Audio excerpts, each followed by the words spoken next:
Hey everyone, welcome back to another episode of Helmets of the World. I am Mike B, and today we're going to be taking a look at the German Gefechtshelm M92. Gefechtshelm means battle helmet or fighting helmet or something like that, loosely translated. And so what happened was in 1992, Germany kind of realized that everybody was going toward more composite helmets than using the old steel helmets from the Cold War era. So they looked at the US PASGT helmet, or PASGT, M84 helmet, and they also looked at the Spanish MARTE helmet, which came out around the same time as the PASGT did. Both of them are composite helmets. And they decided to have their own design kind of made. Now, they took the Spanish design, which was 29 layers of aramid fiber that were superimposed or, pressed extremely high pressure together to form this material. And they came out with the M92 in 1992. So they actually make these in 4 sizes, and I'll list those off so if you have one or you're looking at one, you know what they are. So the first one is 51 to 54 centimeters, which is a small, 55 to 57 centimeters, which is a medium, 58 to 60 centimeters, which is a large, and 61 to 64 centimeters, which is an extra large. And a lot of countries actually use this design. Most of them figured it out in like 1995 that they should also update and get modernized a little bit. So Belgium uses these, Czech Republic or Czechia. These are made under license in Czechia, and they're called the Petrus P3001. Essentially the same thing, just made in a different country under license. Denmark uses these. Netherlands use these. Norway. Switzerland has their own little kind of variant. It's really not that much different, but it's known as the 826 Swiss Armed Forces helmet, and that's made by Schuberth. We'll get into the companies here right now, so you'll be able to understand what that means. So early on, when Germany kind of was in a panic, I mean, not like a super panic, but they were just like, okay, well, what do we do? Why don't we just contract with this Spanish company, Induico? I don't know how to pronounce it. It's Induico SA, and they had a subsidiary apparently in Munich. And they ended up making over 400,000 of these for the Bundeswehr. And the early ones had the Allen wrench screws like this, and the later ones had a different thing, so people couldn't take them apart in the field, or they wouldn't come loose as easily. So Induico made like 400,000 of these right away, I think until about 1995. And then people were scrambling to try and get this contract because everybody liked these helmets. So Schuberth Helma GmbH, that company, which you're probably familiar with this as the Schuberth B826, they would eventually score the contract, and they still produce it for the Bundeswehr and other countries. And Induico actually makes the helmets for the Netherlands, which I'll make it in another video someday. But they still make them, just not for the Bundeswehr. The Schuberth does that. So you can see here, it's got a 3-point chin strap. Oh, sorry about the squeaky foam head. Anyway, I'm just gonna take this off. We'll get to the nuts and bolts, literally, of this helmet. Mr. Head over here. So yeah, it's got a 3-point chin strap, and we're gonna talk about the liner. The liner's pretty interesting. Now this is ahead of its time because the PASGT and a lot of other helmets at that point just had a simple 2-point chin strap. So this one provided a little bit more support. It's got a quick release button. You push that button and it releases the chin strap, which the male end looks like that. Pretty interesting. So as you can see, this is an earlier one. This is made by Induico in Munich, and it was made in July of 1994. And then there's the size below. Later ones are just stamped. They don't have these like tags in here. These are from the early ones. So you can see it's kind of got its similarities to the PASGT, only similarity is the leather sweatband. The rest of it is it's such a unique design. You can see these little pieces of plastic, right? And I'll try to pull this back so you can actually see in there. There we go. That's what the liner consists of in contact with the shell. Now there are only 3 screws. You can see 1, 2, and 3. So there's minimal contact with the actual shell itself with the liner, which is actually a pretty good design.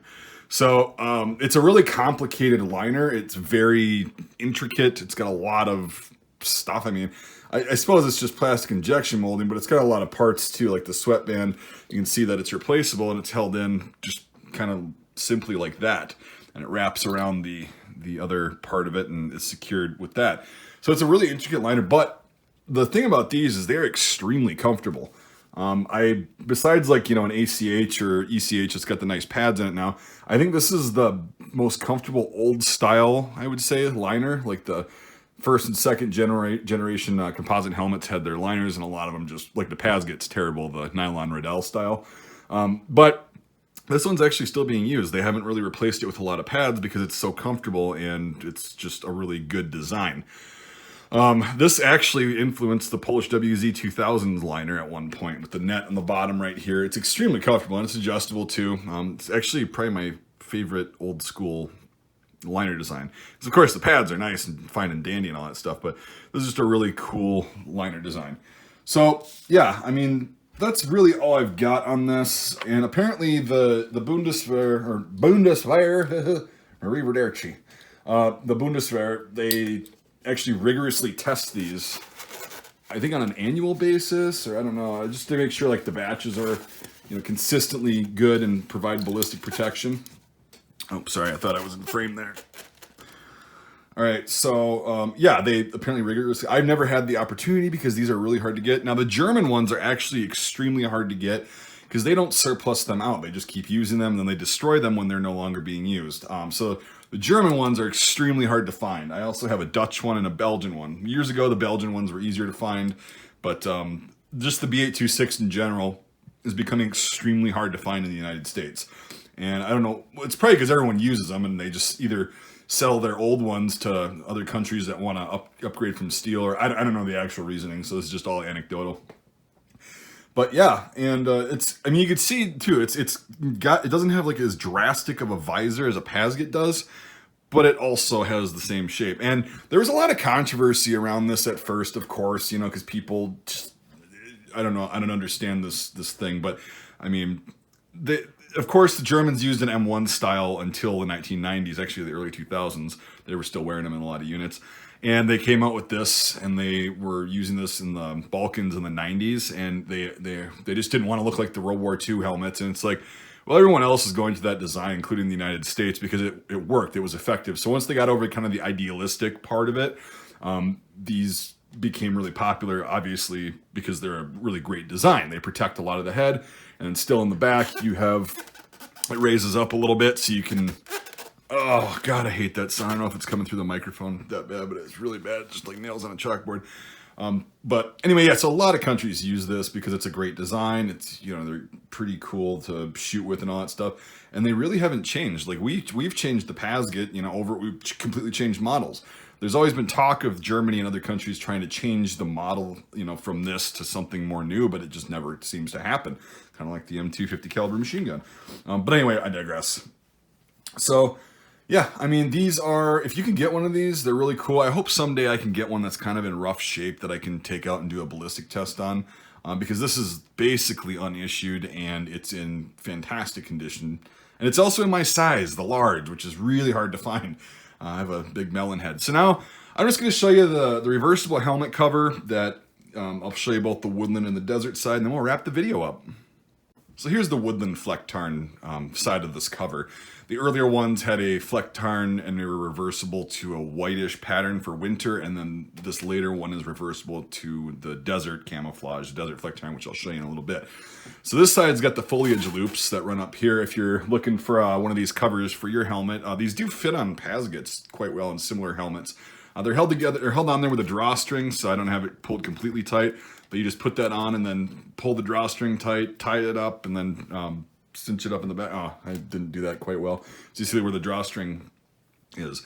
Now, these helmets are sized to the respective size of the shell, so make sure you order your correct size. Most places that you get these from, they just send you a cover and you get what you get. But yeah, if you're looking for a Pasget or whatever, they're relatively the same thing. Like this one's labeled 58 to 60, which would be a large, and it does fit on my large Pasget.